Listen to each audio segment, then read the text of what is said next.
Good afternoon. Thank you for being here.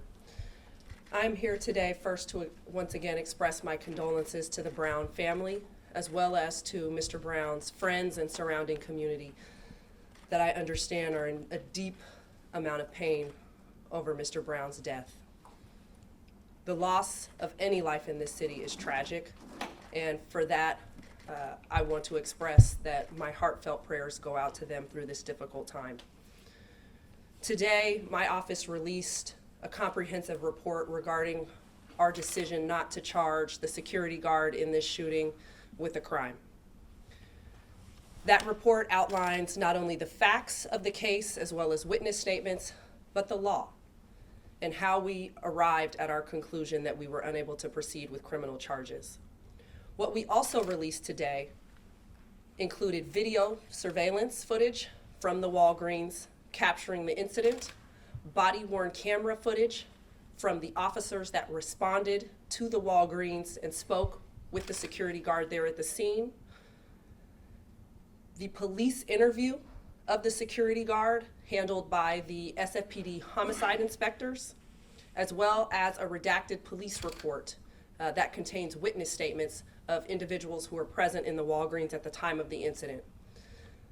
The report, as well as those evidentiary items, can be found on our District Attorney's Office website, and they are available now. The fact that we released this report and this evidence is not an ordinary situation. That is not something that we normally do in criminal cases. But this, as we know, is an extraordinary set of circumstances that has had growing concern among San Franciscans and even beyond. And for that reason, I felt it was appropriate for our office to take an extraordinary step in being more transparent than normal in this process. That was not only due to the overwhelming public interest, but also what I believed were intentional statements that were designed to sow mistrust, not only in myself as the district attorney, sow mistrust in my office, but also in the criminal justice system. And I believe that as the district attorney, I have a mandate to make sure that the public trusts the way that we do business in this office. And for that reason, we released this report. One thing that I also want to point out is that there will be a temptation as human beings to only view the video footage of this incident and nothing else. We are accustomed to seeing videos online, and that often is what captures our initial attention rather than going the extra step to look deeper. As a district attorney's office and as prosecutors, we have an obligation ethically to look at all of the evidence in a case in order to make a fair and appropriate decision. And for that reason, I would ask that members of the public and the press ensure that they view all of the evidence in this case and not simply the video. With a video that has no sound, no audio to it, it is difficult to have context to what is going on. And that is why we must listen to the security guard statement, the witness statements, and everything else in order to look at the full picture of the incident. I would also remind everyone that as prosecutors, it is our burden to ensure that we can prove a case beyond a reasonable doubt to 12 jurors. That's the standard of proof when we make a charging decision. And in this case, we had to decide whether or not we had the sufficient evidence to prove this case to 12 jurors beyond a reasonable doubt. It was our conclusion that we did not have such evidence, and that is why we have arrived at this decision at this time. I'm now open to answering any questions. Start, Ozzy. Okay, so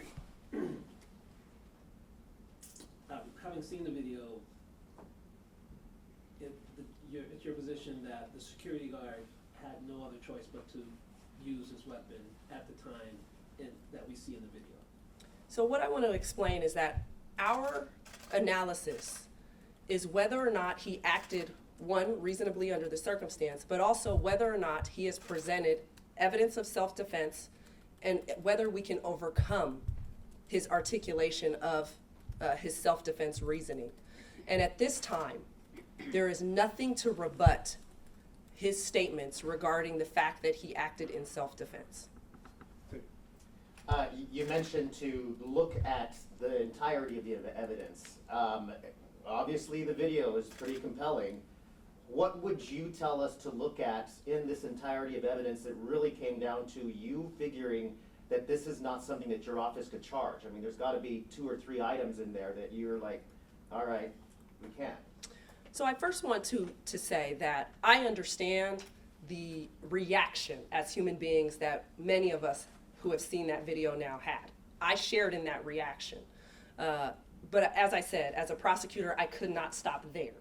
As a human being, I had a reaction. Then I had to keep my prosecutor hat on and keep looking at other things. I would really urge people to listen to his interview. It is long, but it goes into grave detail about his mental state at the time the pieces of this incident were playing out, moment by moment. And that is very critical. That is the most critical part of our analysis, is what he expressed. We then, of course, would say look at and read the witness statements in the police report that do, in many respects, corroborate certain things that he says. And the second witness in particular, witness number 2, who says that this incident played out at the end, the shooting portion, almost simultaneously, very, very much all at once, that there was a gesture by Mr. Brown and then a shot being fired. And so those are the key things that I would say the public should look at. Was it only the statements, excuse me, of the security guard and the witnesses that ultimately led to your decision? And is that enough in terms of the DA's office making a decision versus allowing a jury to hear those statements and potentially make their decision? So again, we look at all of the evidence, the video, his interview, the witness statements, everything, evidence that is collected. And while I understand it as a resident, you would want to say, well, just let the jury decide. That is not the standard for charging. We have to believe at the time that we charge a case that a jury of 12 would convict, not let's just charge the case and see what happens. And the reason for that is because you are taking away someone's liberty while the case is pending. And certainly in a case like this, he would have been held in custody while this case is pending. And we don't have a right, ethically, to hold someone in custody on the chance that perhaps, maybe, a jury will come back that way. We have to believe at the time that we file criminal charges against anyone for any crime that we can prove it beyond a reasonable doubt. I guess I have just one very quick question, which is, you know, in the transcript of the security guard's interview, and then in your articulation of the declination of charges, there's this discussion about Michael Anthony repeatedly saying that Banco Brown said he would stab him, and that played a big key in his thinking when this was all going down. But I couldn't find anywhere where it appeared that the witnesses had heard that specific threat or, you know, those words. And I was just wondering, were those questions asked to those witnesses? Did you ask about that, and can you talk about that at all? That was certainly something that we took note of. That was not ignored. The issue there was that there was also no one who indicated that it wasn't said. And so, again, you're looking at the credibility of Mr. Anthony, the security guard, and whether we can disprove anything that he said. And at this point in time, we cannot disprove that he heard those statements. Yeah, in your opening remarks, you discussed certain assertions about your office and the swirling kind of misinformation that might have led to a lack of public trust. I was wondering if you could address more specifically those statements. It's hard to address those as press if we don't know what they were. Can you more specifically say what those statements were and rebut them more specifically? I would say that there were multiple statements made, that we were not being transparent, that we were hiding evidence, that we were attempting to hide the decision, that, you know, the basis for the decision.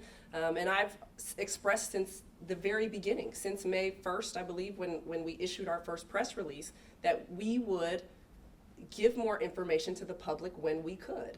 I made it very clear that we would draft a report that we would release. This was not about a lack of transparency. This was about procedure that we had to respect. And so that's what I'm trying to address. This is the first time, actually, these things happen every once in a while, and people have said, well, you know, police release video all the time. I don't know the last time that I had a district attorney release a video in a certain case when there isn't charges. Is this, I mean, was your office kind of bowing to political pressure on this one, or what's the concern in releasing this now, especially since there were statements being said that were like, well, it's an ongoing investigation and that kind of thing? Absolutely not. This is not bowing to political pressure. In my view, it is inappropriate to engage in politicization of the work that we do here. These are lives, right? These are human lives. One has been lost, one is facing life in prison. What I recognized, however, was the fact that there was an overwhelming amount of public interest. Like I said, from the very start, there's a community that is hurting, that wanted to understand how we would come to a decision of not charging this case. And again, there was a lot of politics being played by other leaders in this city that contributed to that distrust and to that temperature. And so for me, like I said, from the outset, even before anything went to the Board of Supervisors, I had made a statement that we would release a report so that the public would understand. We are now at a point where we don't believe right now that anything will come forward at this time. And so we felt that it was an appropriate time to go ahead and release this report and the evidence. Homicides don't have a statute of limitations. And so in perpetuity, we could hold this forever, right? And keep it under the privilege. But in this particular instance, I wanted the public to understand that they can trust our judgment as prosecutors. They can trust this office to do what it's supposed to ethically. At the time that the security guard used his weapon, did he tell investigators that he saw the knife, or he thought he saw a knife, and that's why he used deadly force? So I provided his interview, so I want to first refer you to his interview because I don't have it memorized verbatim. What I will say is that no, he did not indicate that he saw a knife. What he said was, I saw a movement that led me to believe something dangerous was about to happen to me. Could have been a knife, could have been whatever it was. I believed that I was in imminent danger. And the law doesn't require that you wait and see, is it a gun, is it a knife, is it scissors? The law allows you to have a perception and a belief so long as it's reasonable. Yeah, there's obviously been a lot of outcry in the trans community, Black community, and Black trans folks as well, who really felt through this process that you didn't have their back. So they've said this, and I wonder if you feel today corrects that record, or what you would say to them if you had these folks in front of you saying, we don't feel like you've brought us justice. I would say that this is a tough job, and anytime you have particularly a shooting or a killing, people are emotional, and they should be. A life was lost here. That spawns grief, it spawns emotion, it spawns a reaction that is normal, it is human, and I understand that, and it's a part of the nature of the work that we do here in the DA's office. What I cannot do, however, is base my decisions on that emotion. And so I've tried to usher us through this process as a city in the way that I believe is ethical and appropriate. From the time that I set foot in this office as an assistant prosecutor 8 years ago, I have tried to make sure that I was a fair representative and advocate for the Black community, that I was a fair and representative to the trans community. For almost 2 years, I was the hate crimes attorney in this office. And during that time, I filed numerous cases involving hate crimes against the trans community. I went to trial in one of those cases that involved a Black trans woman, victim, who was hesitant to testify and who I got on board, and we got justice in that case. And the perpetrator of that very violent attack now sits in prison for what he did. Because that's the way and the mechanism for which, when you're a prosecutor, you can be a representative and a fighter and an advocate for a certain community. And that's what I've been doing, and that's what I've pledged to do now as the district attorney. What was the name of that victim? L'Oreal Earl. Thank you. The video's out. We're gonna start pouring through all the interviews and all the transcripts and whatnot. Do you think that this puts this issue to rest? Okay, that's a pretty gnarly video to watch. Are you expecting that this is going to, what do you expect this is going to do from here on out? I believe there will still be an emotional reaction to what people see. That's human. What I want people to know is that we are transparent, that what the standard of the law is and how we arrived at this decision. But I do understand that there may be an emotional reaction to what people see. Okay. That was pretty much it. Okay. Last question, St. John? Just one quick question. When we spoke last time about this case, when you said you were initially not filing and it was ongoing and what have you, you mentioned the security guard who'd been killed in Pleasanton. I don't know if you remember this. And you said, society is going to have to engage in a very intense discussion about what should be done by these stores, what we believe is appropriate, what is fair, et cetera. And I guess this is really touched on this very theme of how San Francisco handles property crime in a city where it's a big problem. And I was just wondering if you have any new thoughts as this case has played out and could talk about that. Yeah, and just to give folks context, what I said was, I think as a city, as a community, we have to engage in a dialogue now about how we are going to engage in deterring retail theft, addressing retail theft. We've seen a security guard here in San Francisco be shot and killed. A week before this incident that brings us here, there was a loss prevention officer at Home Depot in Pleasanton who was shot and killed trying to follow somebody who was shoplifted out of the store. And then now we sit on the opposite side of this, having somebody who was engaged in a theft be killed. And I recognize,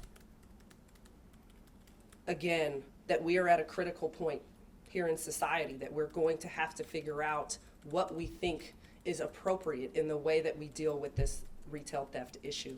I have not arrived at a conclusion.